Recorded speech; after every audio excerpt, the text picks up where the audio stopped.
Hello and welcome to this episode of the BMEN podcast. I'm your host and moderator, Dr. Randy Whetstone Jr., and we're really excited about this new episode, and we thank you all for tuning in. Today, we're going to talk about what it means to transform a city. I've got some new brothers who are on the podcast for the first time. To my left is the one and only Dr. Aaron Barnes, who is a professor of marketing at the University of Louisville. To my right is Dr. Malcolm Muhammad, who's a professor of entrepreneurship at Georgia State University. And to his right is Dr. Armon Perry, professor of social work at the University of Louisville as well. Brothers, how y'all doing? Good. How about you? Good. Thanks for having us. Let's go ahead and get into this topic about transforming the city. When you think about just migrating, right, around the U.S. or around the globe, I'm gonna start first with you, Aaron. Like, what comes to mind when you're in a city and thinking about just transformation? I don't think about transforming the city when I first get there. It's more about learning the city. Like my first thought isn't to try to transform it. Now, upon learning it, I might think that there are things that should be changed, but my approach isn't like, oh, this city is something that needs fixing. It's like, well, where do I fit into what's going on to the city? Maybe it's probably part of my upbringing. Like I'm the baby of my family, so it's all about adjusting, right? And so that's kind of my orientation, even when I go to new places. It's like, okay, it's different, but that doesn't mean that it needs my changing. My first thought isn't that it needs changing. It's like, okay, how could I fit into this? Mm-hmm. Yeah. Coming to a new city is it can be maybe intimidating for some, right? Yeah. And people go to different cities for different reasons. Like if it's work, if it's family, if it's different opportunities. A variety of reasons. But Mal, what have you noticed like in terms of going to a new city? You being from Detroit, right? Mm-hmm. And then you've come to Louisville. You're in Atlanta now. What have you noticed just from like being in a new city for the first time? Yeah, man, a few things that I think about. So, one, I feel real comfortable as somebody that goes somewhere, I had to start over from scratch, right? Because I had to do it so many times where you got to rebuild relationships, you got to rebuild reputations, rebuild networks.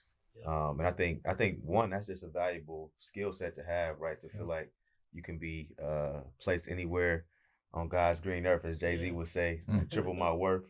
So I feel I take a little bit of pride in that, man, to be able to say that I've done that time and time again at this point. And then when it comes to transforming a city, I think I might be a little bit unique in terms of like I kind of been thinking about that my whole life, right? And so you talk about Detroit. I'm from truly Inkster, Michigan, right? So it's in that Detroit metro area, probably 15 minutes away from the center of Detroit.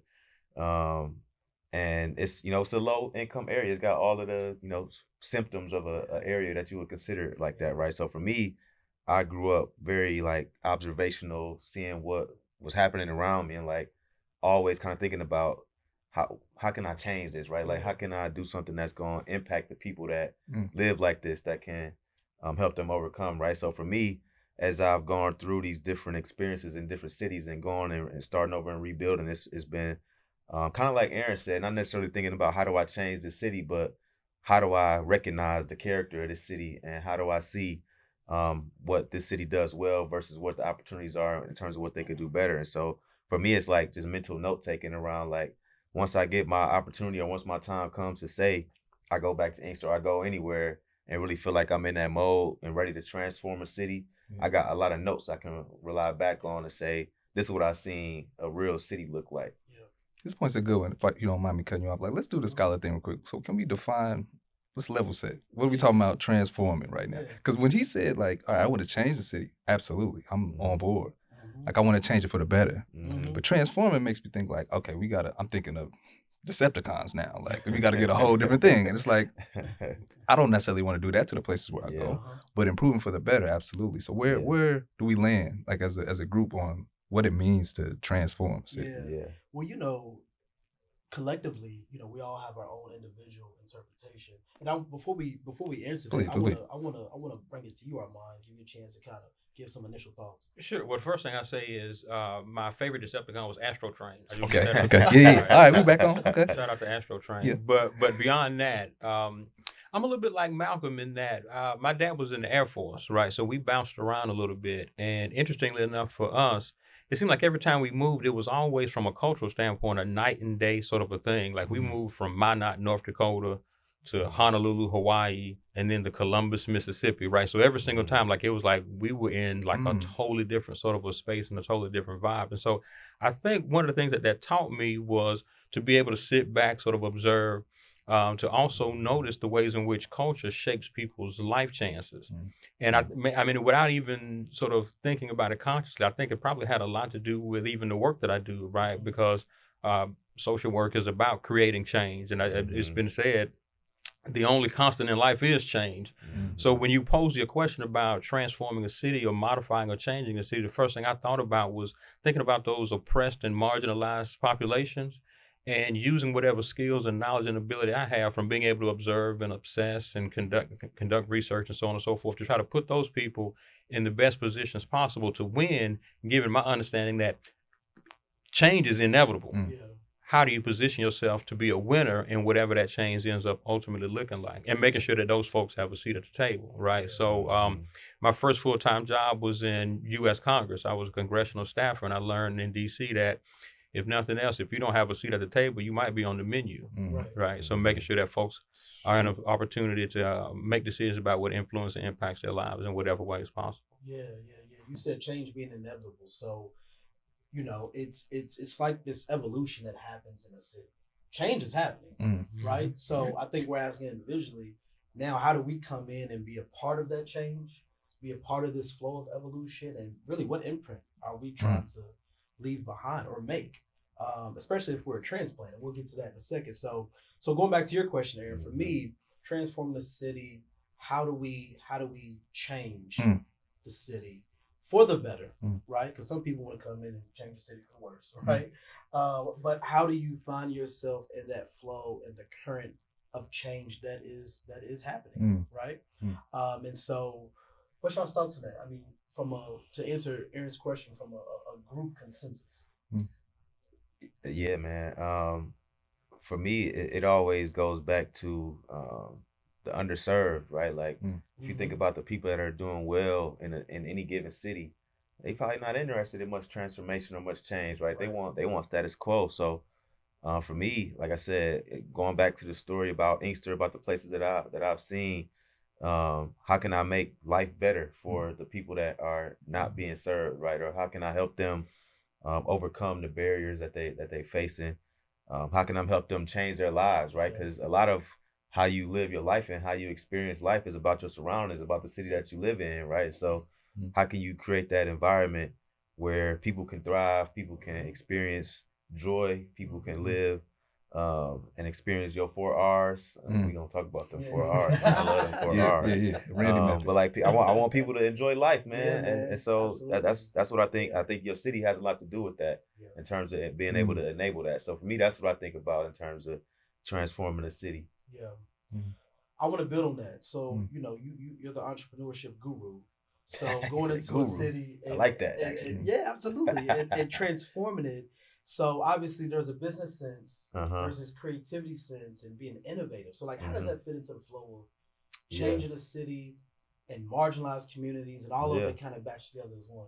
Yeah. So I think the North Star and what I'm saying is economic outcomes, right? So like if you want to change your life, I mean, it's not all financial, but a big piece of it is the financial piece of it, right? Being able to support yourself, support your family, take care of your responsibilities.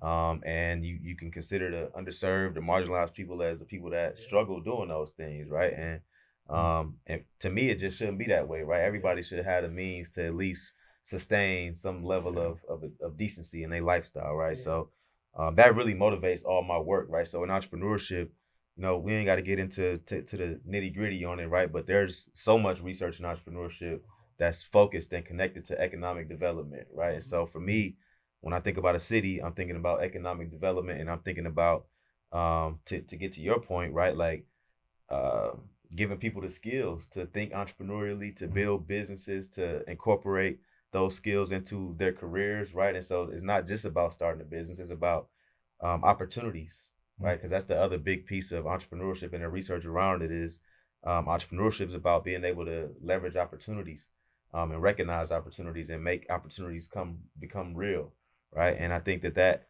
for me, that's how I want to transform not just the city, transform people's lives that I touch is help them to see opportunities to grow, to expand, to overcome different challenges and stuff that they face. Yeah, if I could add to that, I think that there's a lot in what it was that Malcolm was just saying, right? So again, I think sort of outside looking in, like I could easily be seen, viewed, or perceived as being on the opposite end. I've trained social workers, uh, but in those discussions and conversations with my class, I tell them, listen, this is the United States of America, where the almighty dollar is what's in control, and so I have to teach them and make sure they understand that the real golden rule is that he who has the gold makes the rules, right? And I think that the sad but unfortunate truth is many of those marginalized and sort of shoved aside populations that we were talking so much about a little bit early on, there's no real Superman coming to save those folks. So if there's going to, because again, to the point that Malcolm was making, there are powers that be who want nothing more than a status quo, because that means that they continue to win. And they do that on the backs of people who have been sort of pushed to the margins of society. And so in a capitalist society, right, winners and losers are baked into the cake. And in this place, they decided a long time ago who they wanted to win and who they didn't. So this idea of entrepreneurship and leveraging whatever resources, whatever creativity, whatever talent that folks have at their disposal, I think that's probably one of, if not the best ways for us to create real change, right? Because otherwise we're taking sort of a passive, sort of reactive role in a place that has no track record of looking out for some of the same people that we're thinking about wanting to win. Absolutely. Absolutely. And you know, for me, I grew up in the inner city here in Louisville as well. So I grew up on 18th and Greenwood, California neighborhood. 40210 is one of the top 5 poor zip codes in the state of Kentucky. And so the idea of even being entrepreneurial or ensuring all of the resources associated with social worker there just wasn't a part of neighborhood conversations, right? You know, if you've got drug activity and you've got a high crime area, you know, your leader or your Superman might be who's selling dope, right? Who's the kingpin in that area. Or it could be, you know, thinking entrepreneurially, it's in an illegal way, right? Like you've got skills, but it's used for the bad because you don't have anybody coming in to create the change for the positive, to cultivate what you have. You know, all of, like you said, being pushed over, you know, to the side. So coming from certain environments perhaps comes with a call as well. That like, okay, we've been fortunate and blessed to get terminal degrees, which everybody doesn't even get the chance to get into a program, let alone finish. But then I've got a part of my background, maybe a responsibility to go back and grab and to lift and pull up those in the context in which I came in. You know, that's what kind of goes through my mind with definitely transform. That's what I hear as a theme across what we're all saying. Part of what changes in our brains and in our minds is this idea of reestablishing equity that we perceive as unequal, right? And in the various spaces that we occupy, we're trying to rectify that ship in whatever way. It's like, okay, how can we make what we see as an uneven playing field a little bit more even if I can just do this much, right? Like if I can kick the ball forward that much more, how can I affect my space so that the next people that come in that look like me or that come from a situation that I identify with doesn't feel the same way I felt when I entered it. That's how I approached my career path.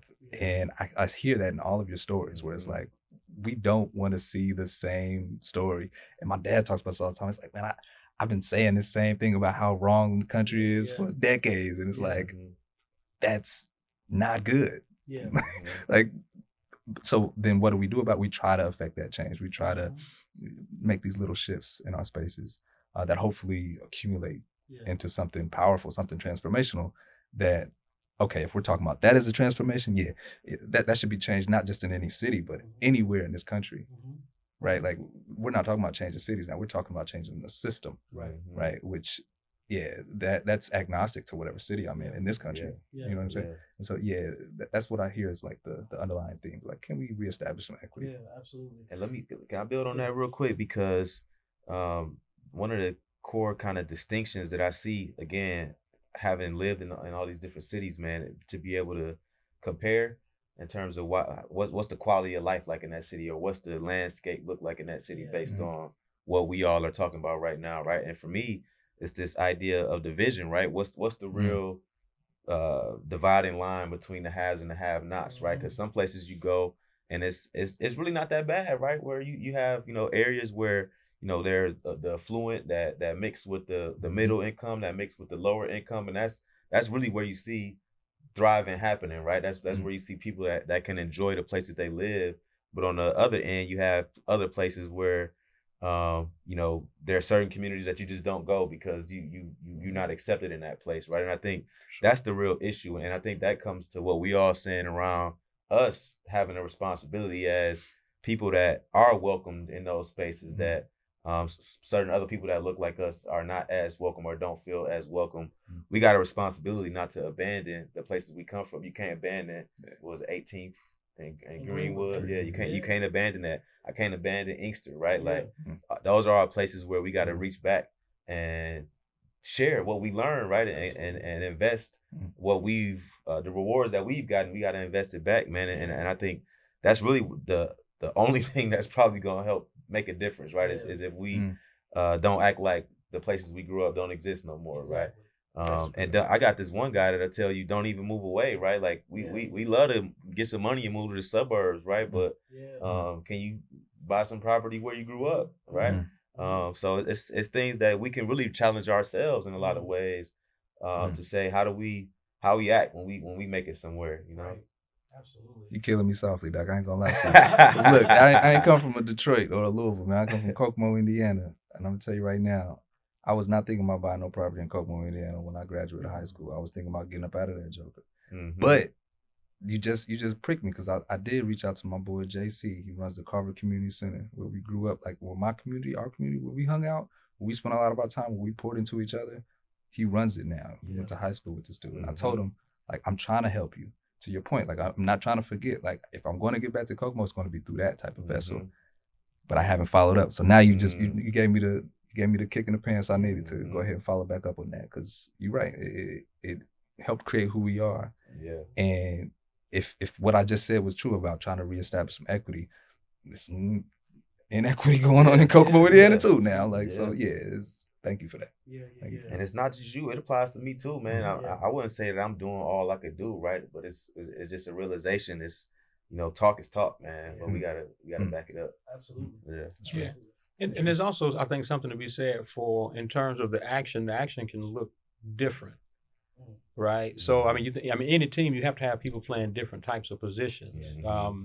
And the honest truth is, Louisville has enough challenges, barriers, and problems that it can keep all of us busy, right? So, no disrespect to Kokomo, no disrespect to Inkster, no disrespect to Montgomery, Alabama, where I'm from, right? Which has a myriad of challenges, but Louisville needs all of us, right? This is an all hands on deck sort of a situation. That's true. And so the fact that that we've been sort of outsourced, right, from our sort of respective corners of the country to come to this place.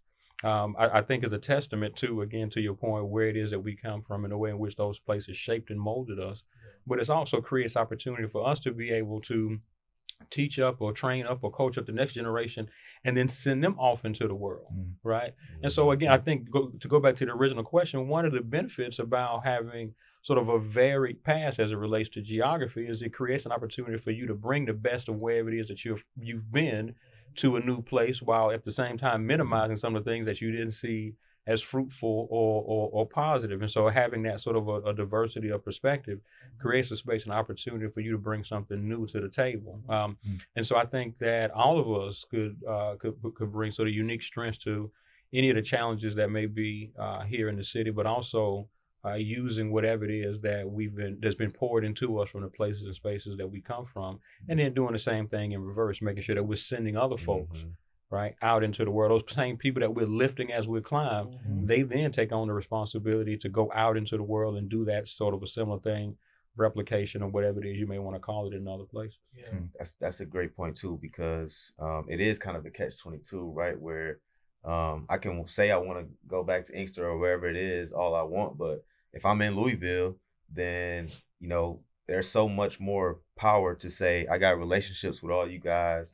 There's so much more that we can do together in the same place with boots on the ground than me trying to commute back somewhere else, do something through some people that I'm not seeing every single day and not, bumping shoulders with every day and not in the trenches with, right? So it is that, some tough choices that got to be made, right? Like you might be able to have more impact just focusing on where you are. Because like you said, the problem's everywhere, man. It's not like our homes are unique. I mean, they are unique in the sense that they, like y'all said, shaped us, but these same problems exist exactly where we are. So if you position it in the context of where can you have the most impact, I think the clear answer is we all sitting in this room right now with collective resources that's super powerful, that we can apply right where we are. Yeah. I'm a big fan of synergy. Oh, I love it. Yeah. I love it. That the sum of the parts, there's so much more that we can do individually. And that's something, particularly in the Black community, that we have to leverage a lot more. I think what I've noticed is that for Black professionals who, however you define success and wealth and or eliteness, is that they have siloed themselves from the community to build something, right? To build something. But if you look historically, a lot of the powers that be, especially in the United States, didn't just come by way of just one person solely, right? It was a you're coming together to build synergy, to create monopolies and power structures where your power force has a longevity for many times. We got to do that in the Black community when we create this change as well. Bring all of this knowledge, intellect, and resources together to build something new. I want to transition to something though. So we talked about individually, like our role with transforming the city, how we define it. Let's look at the city for itself though.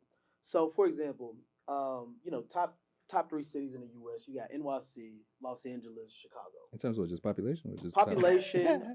Yes, population for sure. Geographically, I don't know off the top of my head, but population, absolutely, And so I'll use LA for example. LA has perhaps maybe a brand that says, you want to do film, music, you need to go to LA, right? So Aaron, I'm coming to you because marketing and whatnot is your wheelhouse. So you take a mid level city, like I'll use Louisville, I'll use my hometown, where obviously we don't have a home team. We've never had a professional team. I mean, we've got the soccer team, but the big 4, NBA, NFL, MLB, NASCAR, we don't have, right? The NBA has always been a flirting conversation of trying to get a franchise here. And so how does a city grow and build its brand, right? In terms of just context of transforming the city. How do they do that from a marketing standpoint? I mean, you build on your strengths, right? So your example of LA, strength is the film industry because of an early mover in film development. And that's how Hollywood developed. Some could argue with you that actually some of that's moving to Atlanta. Right? You look at what Tyler Perry is doing now, they're building his own stuff, right? For Black folks. You know what I mean? Like, so for different spaces, for different markets, maybe there's a way to grow. Maybe there's a way to establish a new brand. But then I think some people right here in Louisville and Kentucky might push back when you say, well, okay, you talked about the big 4, what you perceive as the big 4 sports. I said NASCAR was big 4 though. I mean, I didn't think it was big 4. I think it was big 4, but I was listening. I think NHL's in there. I may have been wrong. Either way, I was gonna let you cook, but it's like, well, what's the first sport? If you look at the United States, it's horse racing. The longest running sport in the country. Historically? Yeah. Think about how we got around as people. It wasn't cars all the time. Like, horses was running stuff. Forgive that pun, but the horses was our way of doing things for centuries. Centuries, right? And Kentucky had that first mover, or that we planted the flag. I'm using the first person plural. We own horses, right? So that's what the brand is, right? Think about how it's transitioning now to you come into the airport. One of the brothers said he just came back from Italy on your other episode.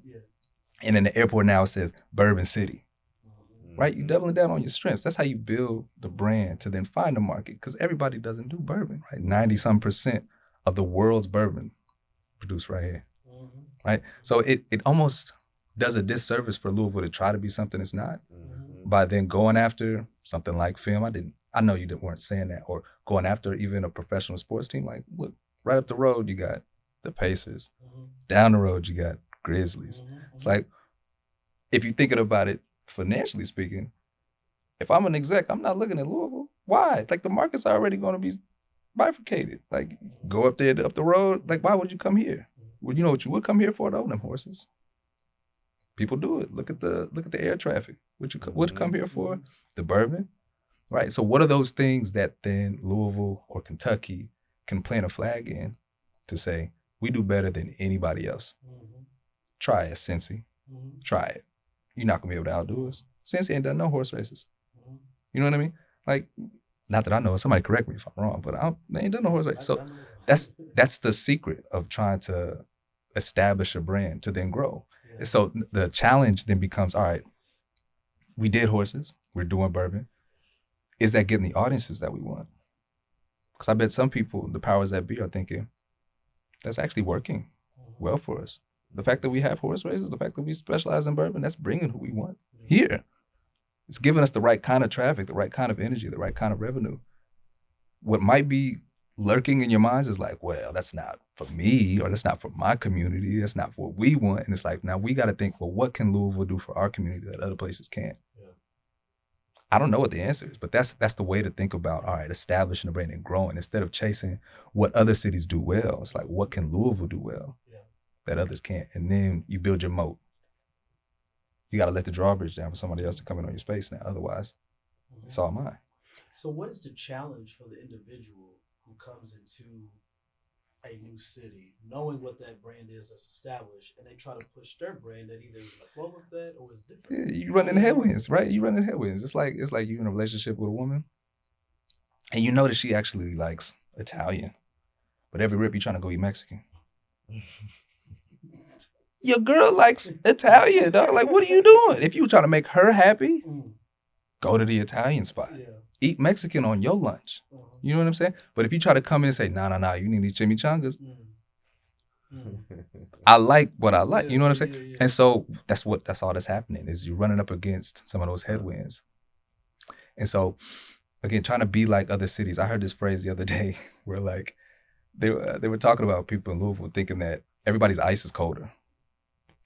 Go somewhere else, the ice is cold. Oh man, it's better over there. And it's like, it's similar to the phrase, the grass is greener, right? You know what I mean? But it's like, the grass is greener where you water it. Yeah. Mm-hmm. Right? And Louisville has grass, some special kind of grass, last I checked too, right? So if we water it, now I'm going back to the figure, like if we water it, then there could be something here that could appeal more broadly. But it does take work to try to do different than what you might have expected or experienced in other places that work for that place. That takes effort. Yeah. And I know nothing of marketing, right? So I'm way out of my league here. But I do remember when I first moved to Louisville, the Chamber of Commerce, they were running this ad, Louisville, Possibility City, right? And so I'm sort of reflecting on that now, and especially in relation to the cities that you mentioned, New York, Chicago, L.A. I just got back from San Diego a couple weeks back. Gas $6 a gallon. Crazy. Yeah. Right? Go to Chicago on a regular basis. $60 for parking. It's insane.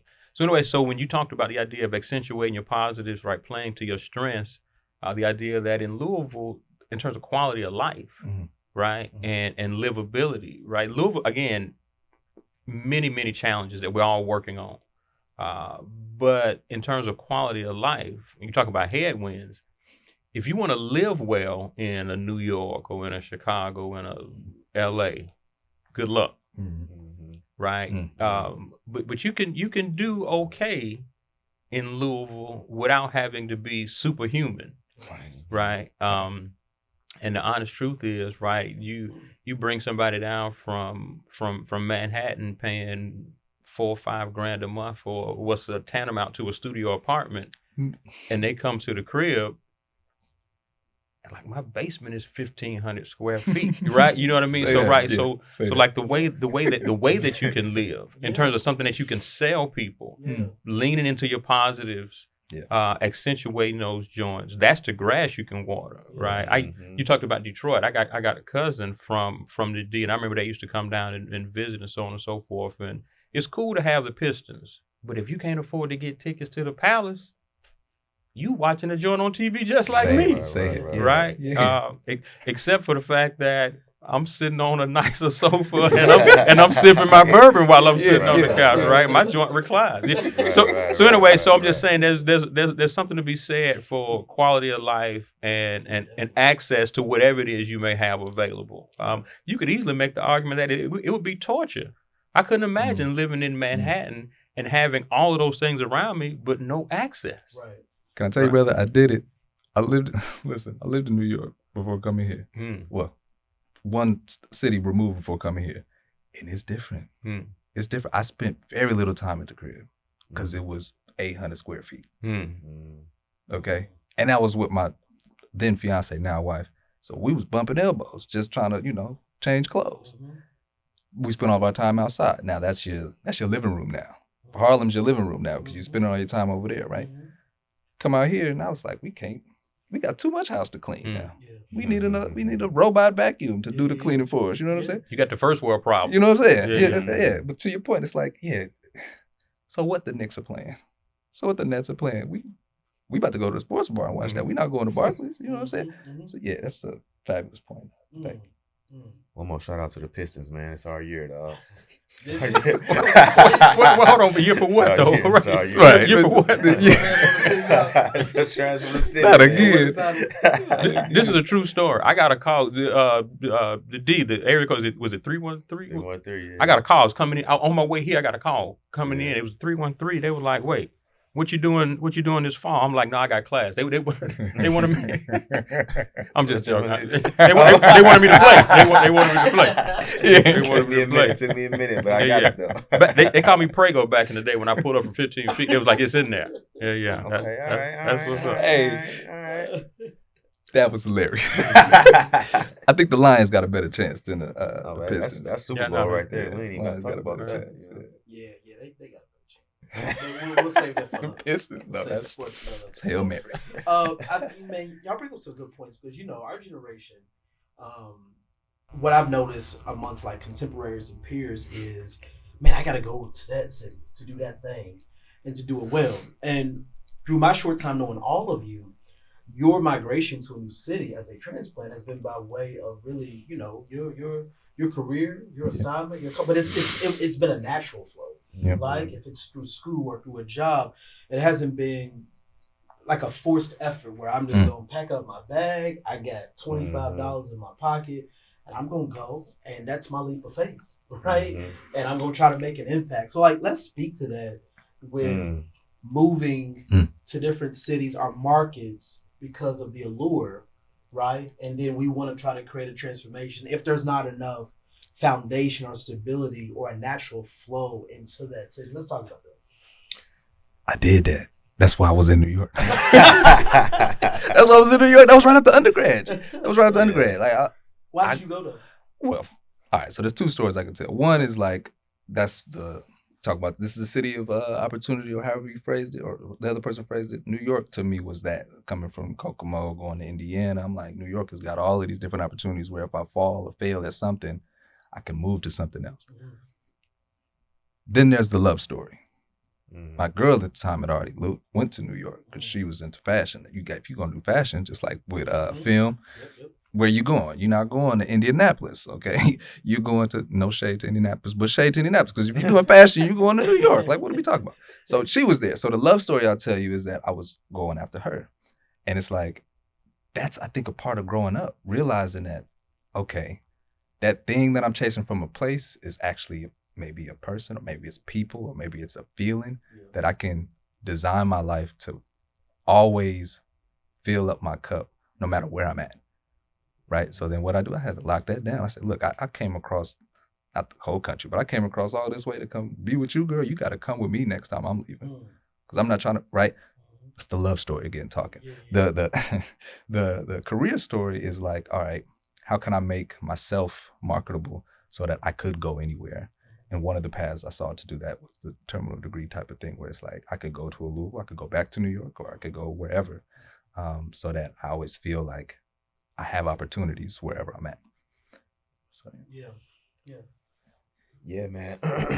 For me, I think it builds on kind of that marketing conversation you were having around what really what is it about a city that makes it what it is? It gives it its character and makes it successful in whatever way you want to define success. And for me, I kind of adopt that to my own personal decision making processes where everything that I did in terms of the moves that I made through different cities, it was not very planned, man. It was like I was following the opportunities. I was going with the flow, man, and it was like wherever I end up, I kind of already said this. I'm gonna make it work for me, right? So even going to college, man, going from Detroit all the way down to Tallahassee, Florida, with the FAMU. Shout out to the Rattlers, man. You know what I'm saying?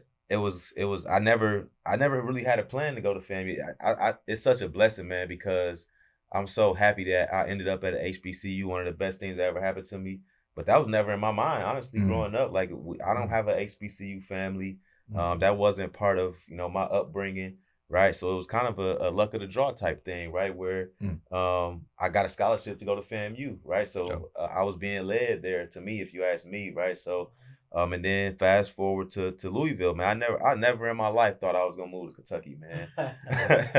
But again, it ended up being one of the best things that ever happened to me, man. I grew up so much in this city, man, and like I can't imagine what the other different routes and what other different pathways would have took me if I never ended up here, man. And like, so it's like just making the most out of wherever you are. And I think going back to transforming the city and really, for me, transforming the people in the city that need it the most, it's that mindset around wherever I'm at, I'm gonna make it work, right? And so and I think that has led me to like not really be worried about where I'm living and where I'm gonna live next, but just making the most of where I am and then paying attention when the opportunities come, right? All right, it's time to go to Florida now. It's time to go to Louisville. All right, now it's time to go to Atlanta, right? I kind of wanted to go to Atlanta, but I wasn't really pressed on it. I was cool staying in Louisville. Like as things were starting to bubble here for me, I was like, I can make this work actually. But it was like, all right, there's something bigger out there for you now. So it's like, can I, make sure I'm doing my work and taking care of my responsibilities, and then the opportunities is gonna come, man. Yeah. I love that. Armon, what are your thoughts? Yeah, for me, I mean, this is always a three-part recipe, right? It's time management, perseverance, and social capital, right? The first thing is about, again, you got a lot of balls in the air. You got to juggle them, make sure that you're taking the requisite amount of time to be thoughtful, intentional, and planful, making sure that you're able to keep all of that stuff squared away, stay organized. Perseverance, nobody has to, we all know this, right? Life is such that it's going to knock you down. When that happens, one of the things that separates people who are ultimately successful from people who, for whatever reason, aren't, is that some of us are willing to keep getting up. How many times are you willing to keep getting up? And then I think the most important is this idea of social capital, right? Are you connected to the people who can put you in position to showcase your talent and ability?